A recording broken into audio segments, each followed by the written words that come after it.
Please welcome Sebastian Sogamoso from Colombia. He's software developer at Ride.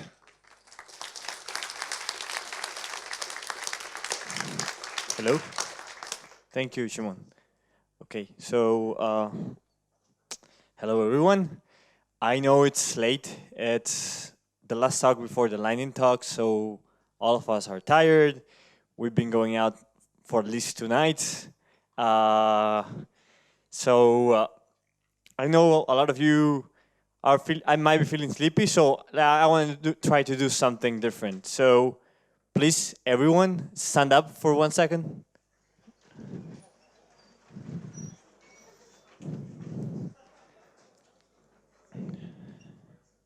Okay, everyone. Great. Okay, so now let's stretch a little bit. So like put your arms up. Feels good. Let's go. Let's move to the left and to the right. I should have recorded this. Awesome. You can sit now. Thanks. I feel better now. I hope you do too. Okay. So as Simon said, my name is Sebastian. That's my Twitter handle. Uh, I tweet good stuff once a year and retweet good stuff more often, so you can check it out. I work in this startup called Ride. It's a startup based in New York. We built the commuting app uh, for people that basically shares a car to go anywhere, either if it's work or I don't know, a trip, a concert, whatever. If you want to check us out, visit ride.com. So I love this conference. It's actually my second time here, and one of the things I like the most about the conference is that uh, I always met like really interesting people. So if you haven't made new friends, you still have like the break after the talk and the bar tonight. So don't leave without making at least one new friend. Uh, and like one of the thing, I mean, I think this is like the farthest I have ever traveled to come to a conference. As Shimon said, I live in Colombia, and I really hope this is not the only thing you know about Colombia. If it is, please come and talk to me after the conference, after the talk. I can tell you a lot of things about Colombia, how it really is. So one of the cool things about Colombia that I can tell you about is that this is the second year we're organizing a Ruby conference there. It's going to be in September. So if anyone's interested in going and attending and even speaking, also reach out to me. We don't have like the website is not live yet for for the conference that we're gonna hold this year. But you can still check out the website it's up. It is for the conference we had last year, and you can see like the amazing speakers we have. We expect to have even better speakers this year. So now I I felt like really welcomed here in Poland, and one of the reasons is that like the Polish language feels familiar to me. And I know it's weird because like my native language is Spanish, uh, but I found that there are like some similar words that you pronounce them the same, and you some of them you even write them the same. So does anyone here speak Spanish? Raise your hand. Okay, cool, great, a couple of you.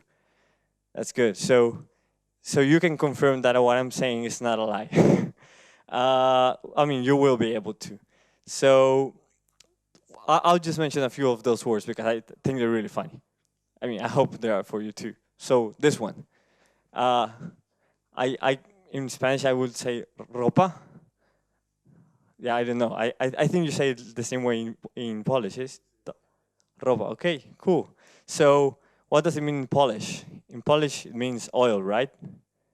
Okay, so in Spanish it means something totally different. It means clothes. That's like really weird. They have no like they're not. I mean, the word's the same, but they have totally different meanings. So let's talk about another one. This one, cena, right? You, you pronounce it like that. It's really similar to Spanish, or the same. So I think in Polish it's like price. Is that correct? Okay, cool.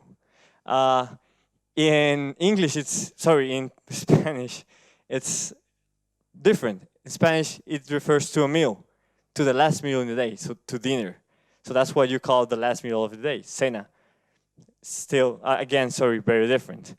Now the next one is a bit more interesting. It's even weirder. So, ser. So in in Portuguese, Polish, this means cheese. In Spanish, it's not even like an adjective; it's a verb. So ser means like to be or be. So it's like basically what Hamlet said to himself: to be or not to be, or in Spanish, ser o no ser. Although like to cheese or not to cheese makes sense too, right? Okay, I promise this is the last one. Yes. So this is my favorite one because it's part of the name of the bar we were at yesterday, right? Cool. So in Portuguese, sorry, I don't know why I'm saying Portuguese. In Polish, it means dog, right? And while in Spanish, can any of the people that speak Spanish tell me what it means? Feet, exactly. So, oh, what did I do? So it means feet. So basically, I don't know if I'm gonna pronounce this correct, but the bar is called Sloty Pies, right? So it would be something like Black Feet if you mixed Spanish and Polish. It's not a really cool name for a bar. Okay, now let's get serious. It was kind of fun, but we came to see a talk about Ruby.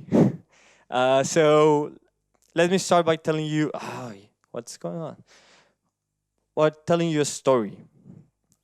So this guy that you see there, he's called Juan. He's 67 years old, and 10 years ago, he noticed that companies stopped buying computers for their employees and started renting them in order to like optimize how they spend their money. So Juan decided to go to a bank, get a loan, and start a company to get into the computer rental business. Uh, so after 8 years of working really hard and growing his company, uh, Juan was like in a good financial situation. He had really loyal clients that really liked him because he provided a really good service. Uh, but he had a problem. He was facing a challenge, and the problem was that his clients were growing faster than him. So they were requiring more computers from him, but he wasn't able to provide them. He didn't have the money to like inject a lot of capital to his business to grow it as fast as like the market needed to. And another challenge or another problem was that his competitors did have the money or did have basically the money to grow faster, buy more computers, and provide what the growing clients or the growing companies needed. So uh, after after 8 years of being in business, Huang company was in trouble because the clients that rented these computers preferred to rent all of their computers from one company because they got like better rates because of like being a big client and doing like bulk renting, call it somehow, and also because they got better customer service. So Juan was worried, but he was also lucky because he had a family that supported him. He had always supported him uh, since he started the business. They actually like help him grow the company.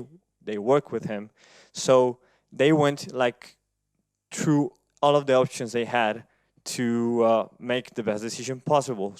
They even consider selling their company to like a bigger player in the market. But at the end, they decided to go all in the company to to invest like all of their time and the not that much money they had on it. Uh, in particular, Juan's younger daughter, that's called Maria, came with a plan, and the plan was to, and the plan basically would allow them to grow a lot, grow really fast, without investing a lot of money, which they didn't have, and try to be even bigger than in competition. So Maria's plan was to basically allow like random people as me or any of you to rent your computer through their like company. So basically they were gonna rent other people's computers, so that way they didn't need to invest a lot of money in like buying new ones.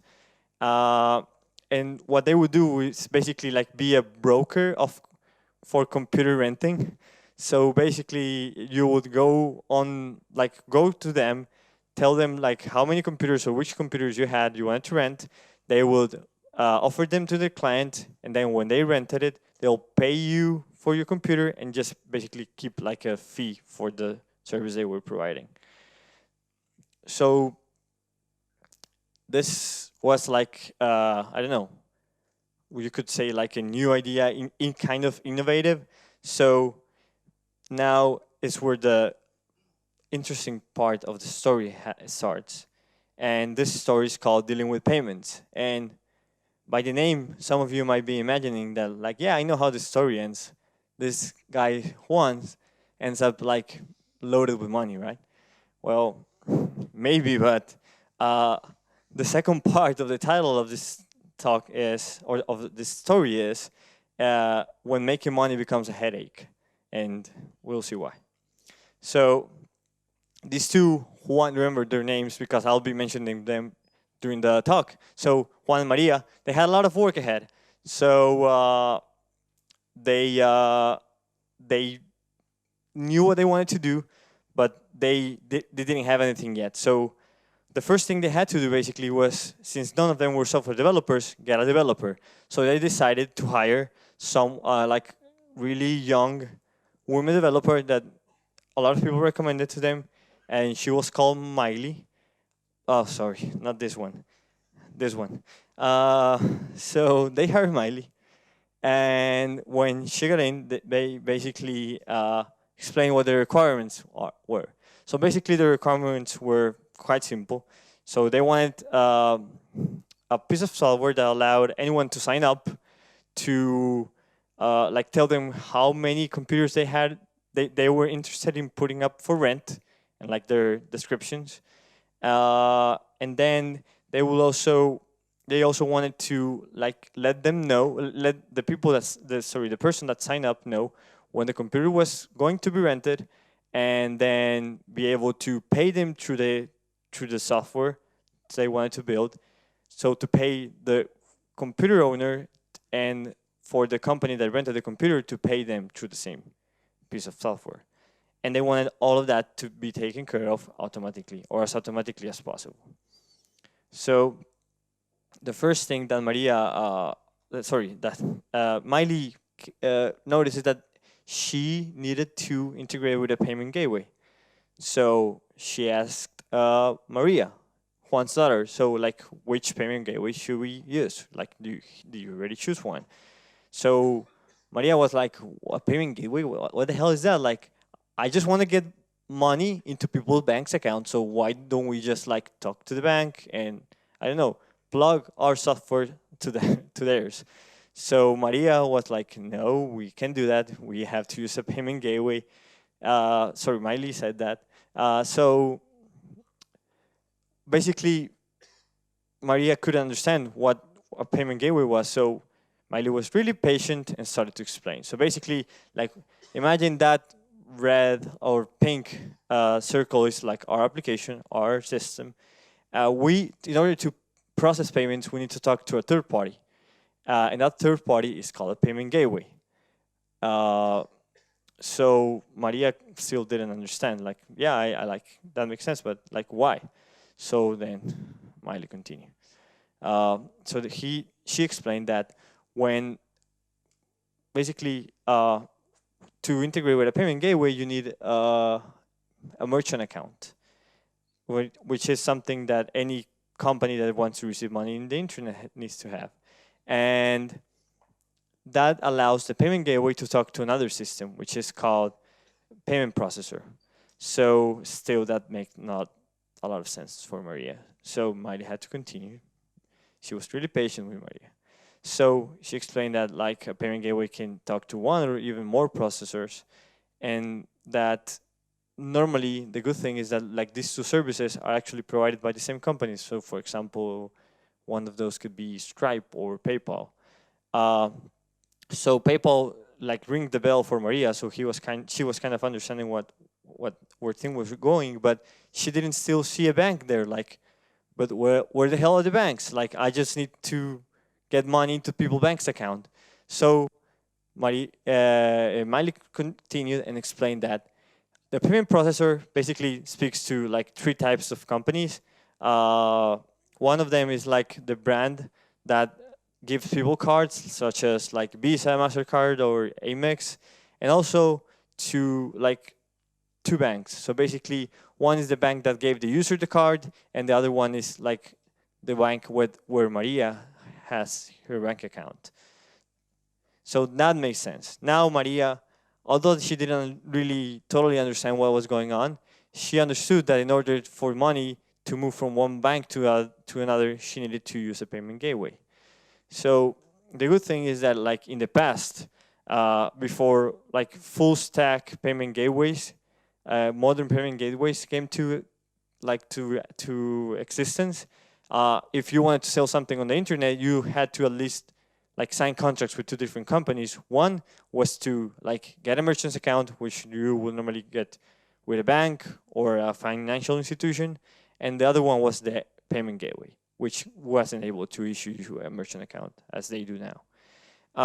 So right now, the good thing is that like if you want to deal with payments, you only need to worry about integrating your application with a payment gateway, because the rest are basically just implementation details that you might not need to know about unless something goes wrong. So after some investigation, some reading, meeting some companies, Maria and Juan chose one of the payment gateways available. It was like a full stack payment gateway, actually the one Miley recommended. So then Maria was concerned about something. She read about something called PCI. So she went back to Miley like, I don't know, I'm worried. Like I read that we have to follow some rules about something called PCI. She didn't know what that was. So then Miley, like armed with patience again, started to explain that PCI is basically like an acronym that stands for Payment Card Industry. That it's like a console created by like the card companies, the card brands, the same ones I mentioned, Amex, credit card, Visa, and they created a standard called DDS, which stands for Data Security Standard, and that basically gives some rules that people dealing with payments should follow. And those rules talk about how you should make sure that your data is secure. So the good thing is that to like if you use she explained to Maria that if you use full stack or modern payment gateway, you basically delegate all of that responsibility to them.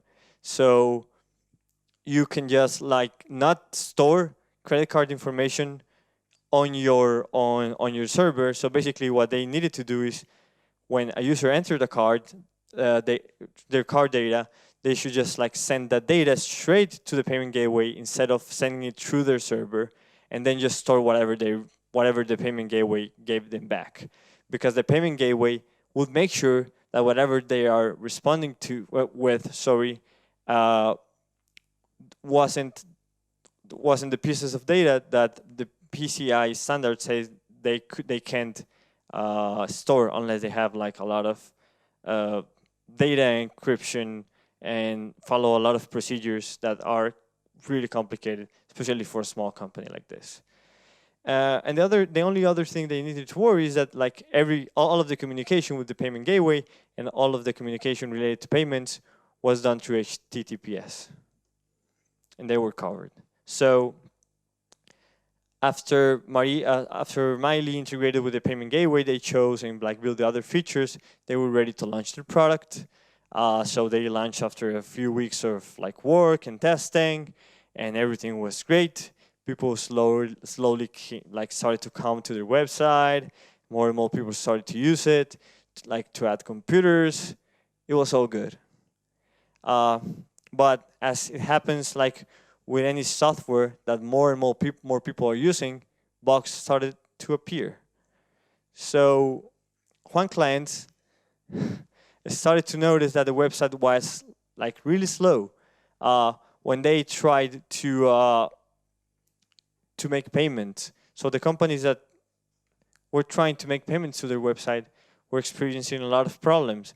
They were like not getting a response when they tried to make a payment, or getting like a 504 response code, which they didn't know what meant. So what they realized is that they were getting a lot of request timeouts from their client. And so after some investigation, Miley, that was the developer, started to realize that they were doing something that didn't feel quite right, because they were performing several operations against the payment gateway while the user was waiting on the browser. So basically, she came out. So basically, she came up with a list of things they were doing that were causing requests to be so slow. So basically, when someone added a card and wanted to pay, they were doing three things. So the first thing is like they were adding a user on the payment gateway for that client.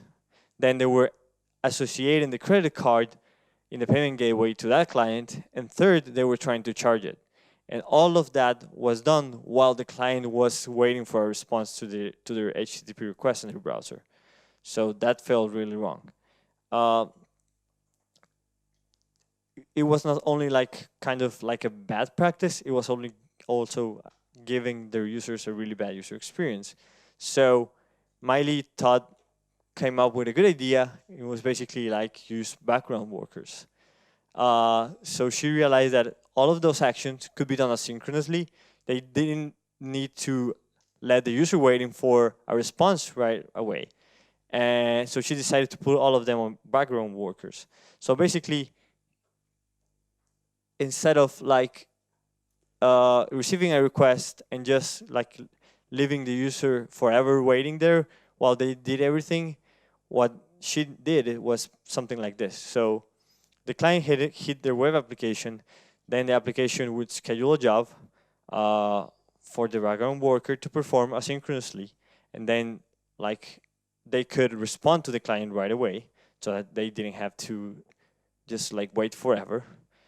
Then when the time came, like the background worker will process like the first part of the three operations they were doing, which was to go to the payment gateway and create the user, and then they could schedule another job to be run to add the card to the user, and then the third step, which would be to actually charge the user. All of that would be asynchronously, and that had two very good benefits. The one of them was that they didn't like leave the user hanging for a long time, and the other one was that by doing this asynchronously, it was much easier for them to deal with failures. So if any of this step failed, they were able to respond in a better way, to asynchronously to let the user know that the payment failed, instead of like letting them hang there forever. So it was good. Once it was like deployed, everyone was happy again. The clients stopped complaining, and especially Maria and Juan were happy, but not for long. Soon after, they realized that they were paying the computer owners even when the payment from the company that was renting the computers couldn't be completed. So basically, what they were doing is that, for example, company A is renting the computer I own, and what happened is that company A didn't pay them, but they were still paying me. So they were basically like putting money out of their pocket, which they didn't really have. They didn't have like a lot of money in the bank to cover for those payments that were failing. So they had to do something because they basically were losing money and they couldn't afford to do that. So they went to Miley, and Miley talked to them about something called atomic operations. So basically, an atomic operation is like, it implies that it is indivisible and irreducible, which I don't know what it means. So basically, in other words, what that meant is that like an atomic operation is an operation that consists of different steps, and if for some reason one of those steps can be completed, none of them will be completed, so everything will be reversed if necessary. So a good example of that is like an active record transaction. I'm sure all of you, or if not most of you, are familiar with this. So basically, in an active record, we have this like helper method, I would call, in which you can wrap like database operations and call the bank methods on them, so that if one of them fails, all of them are rolled back. The thing is that like when with payment gateways, it's not as easy as that. Like Active Record has it already implemented for us, so we don't have to worry about how that works. And like it's everything's happening on your database, in which you have like a over you which sorry over you over which you have a lot of control. But with payment gateways is a little bit different. So basically, you need to implement like your own logic. So you could do something similar to this, like basically imitate. This is just like an example. Imitate something similar to what Active Record does for us in Rails, and come up with your logic so that you can reverse or roll back either a charge or a payment if one of them fails. There might be some cases in which this is not possible or not easy, and even some cases in which you only know that, for example, a payment failed in an asynchronous way. So it might not be as straightforward as rolling back a transaction in the database, but still, it's something you need to consider. It's something that you need to be prepared for, even if being prepared for it means just like sending an email to someone telling them that payment failed, so that they manually go and take care of it. Okay, so once Miley was able to implement something that emulated this, she was really happy. It's not the right Miley again, but you get it. She was happy. And then Miley happiness didn't last for long, because Juan told her that he wanted to expand to another country to grow his business even more, and he needed to start using another payment gateway. So Miley was concerned because she know there was some technical debt there, and she was going to have to pay it. I mean, the time to pay it had come for her, because she needed to implement a new payment gateway. So basically, here what we're going to talk about is about coupling to third parties, which is something that when dealing with payment gateways is really common. So normally what happens when we integrate with third-party services, such as payment gateways, we end up writing our code, or like writing our abstractions based on the abstraction that the third party presents to us, instead of the abstractions our like business logic comes with or presents us with. And this normally ends up being a headache. So one way to deal with this, the way that Miley proposed to them, was to use something called the adapter pattern. So basically, what the adapter pattern was proposing is to change this, which is how basically the application looked. It was like they had a payment gateway code or logic just inside of, I mean, or being part of the business logic. It was scattered all around, and it wasn't easy to change. It was easy to modify, especially if you wanted to use another payment gateway. Like basically, you just needed to find a way to fill all of those holes there, which is not easy and not fast to do. So once Miley realized that and told it to his boss Juan, he was kind of mad. He was kind of worried because, like, she was probably going to take longer than they expected, and they might miss a big opportunity they had on this new country they wanted to expand to. But finally, Maria came up with a solution. Miley came up with a solution, which made the code look something like this. So basically, it allowed payment gateways to just be a piece of software that could be plugged into the business logic, and it can be changed at any moment, so that the business logic didn't care about which payment gateway it was using because all of them looked the same to them. So basically, you can just replace one payment gateway for the other, and everything was good. Everything was great, because now in the future they could start using a new payment gateway at any given time really easily without having to change the existing code. So again, they celebrated. They had reasons for it. Okay. But as you've seen, they always run into problems. So again, something happened. Clients start complaining about not getting the payments for the computers they were renting. So they called Miley, and Miley started to investigate what was going on, and it didn't make a lot of sense for her, because she was like looking at the logs, and she saw that for every request to do a payment she made to the payment gateway, they got like an okay response, 200, saying that the request was processed successfully.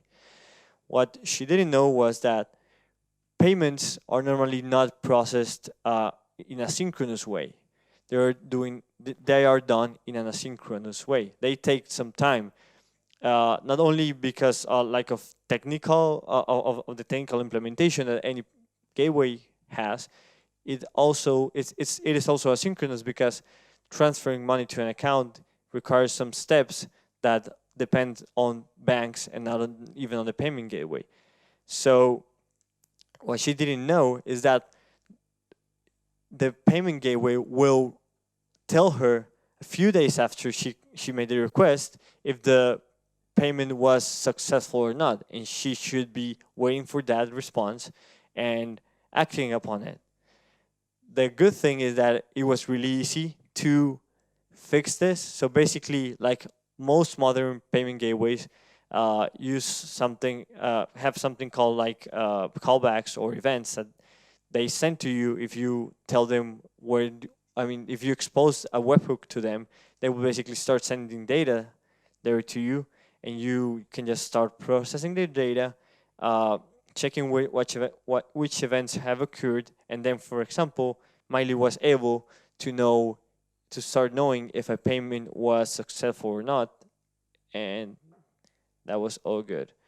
She was able to fix the bug, but there are three things that I want to mention here now that we're talking about webhooks, and that are really important that a lot of people don't realize. So the first is when you get an event, when you get a payload on your webhook, it's normally a good idea, if it's possible, if the payment gateway allows you to not process the data you got, but just get the idea of the event and then go to the API of the payment gateway to grab the event's data.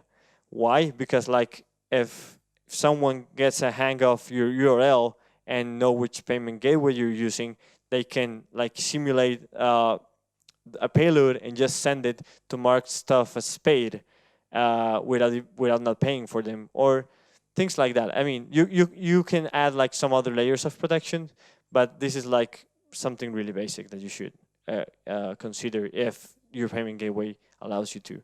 The second thing is that you should make the code that processes like these events idempotent, so that if for some reason you receive the same event more than once, like nothing weird happens, nothing explodes, or like the status or something that shouldn't be changing gets changed again. This is also like a vector of attack. So that's one of the reasons. Another like one of the reasons is just like data consistency. Uh, and the third one is like the third important thing about webhooks is that normally when you get a chargeback, or like a client creates a dispute for a charge they get, like most payment gateways only notify you about that through their webhooks. They don't send you an email, then you give you a call. They don't do anything else except for sending the data to you via the webhook. So if you're not listening to that event, if you're not paying attention to that, you might not never like hear about chargebacks and lose all of them, which is bad. But even worse, like you might start getting a lot of them and not even notice, which might end up in your like merchant account being canceled. Uh, okay, so once that was fixed, like everything was good. And then, as usual, like one Monday, Juan got into the office and started looking at a lot of stuff.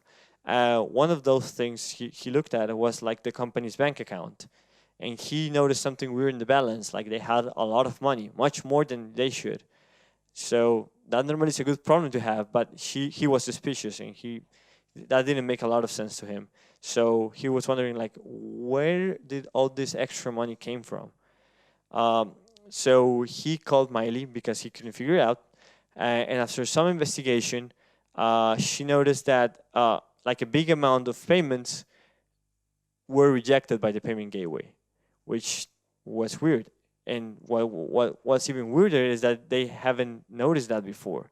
And Miley, on her investigation, also noticed that like the balance for those users, for the accounts of the users inside of the system, was negative, which made no sense at all, because basically that would mean that they owe money to one's company, and that wasn't the case. It was the other case. It was the other way around. So it was something weird was happening. There was clearly a bug in the balance amount, and also like it was weird that they hadn't noticed that before. So that's when Miley, after reading a little bit in the internet, realized that they were missing two really important things that they should be doing for payment gateways. One is monitoring, like doing some monitoring and creating some alerts. So basically, this means that like you should start monitoring what's going on with your payments, with your transactions, and create alerts if like an uncommon behavior, an uncommon trend starts to happen, and alert someone that goes and manually check what's going on to see if it's something they should take care of or not. And the other thing was like that they didn't have a way to track current state and history of stuff. So she wasn't able to figure out why and when the amount or the balance of those accounts, of their users' accounts, ended up being negative. So she realized that she should have been storing the events she got through the webhooks, so that at least she could like track that and know why stuff like why balances, for example, were in the state they were. So she started like storing that, and she started learning a little bit about event sourcing, which I'm not going to talk about now because we've heard a lot about already, and it's also out of the scope of this talk. So after she was able to implement all of that and fix those other bugs, Juan was then happy. And like after almost seeing his company disappear, Juan was able to retire after working for a few more years. He left the company in good state. It was profitable. It was growing. Her daughter Maria took over it, and she was finally able to focus on like other things, just some payment, because they were finally able to have a stable payment application, and stable and sorry, and a stable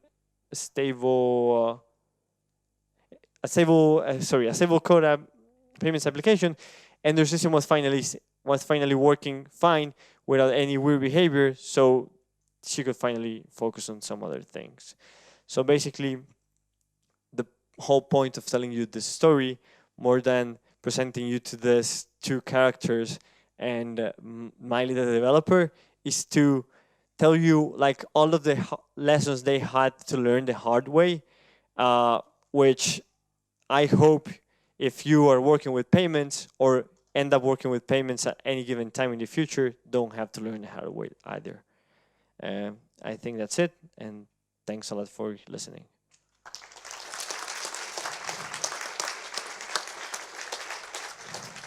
Great, thank So more of a comment than a question, because I already know the story, because we went through very similar phases that like you described, like very similar problems, multiple payment gateways and chargebacks and so on. So, and the last thing that you said about that, like not being able to investigate what happened, and we've been there as well. And if you ever implement anything related to money from scratch, my advice is to use immutable structures for like writing down what happened to the money. Never change like the state of a payment or order transaction or state of an account. Always add a new record, and sometimes that record will be an adjustment or a fix because we did something wrong in the history, but it will be a new record. So you can use whatever database you want, just never delete or update the data. Always add just new records that are compensating for your previous errors. And that's something that I had to learn myself the hard way as well. So that's my advice to anyone who has to deal anything with the money. Just never update the data. Thanks. Thanks for sharing. Anyone else? Okay, so thank you.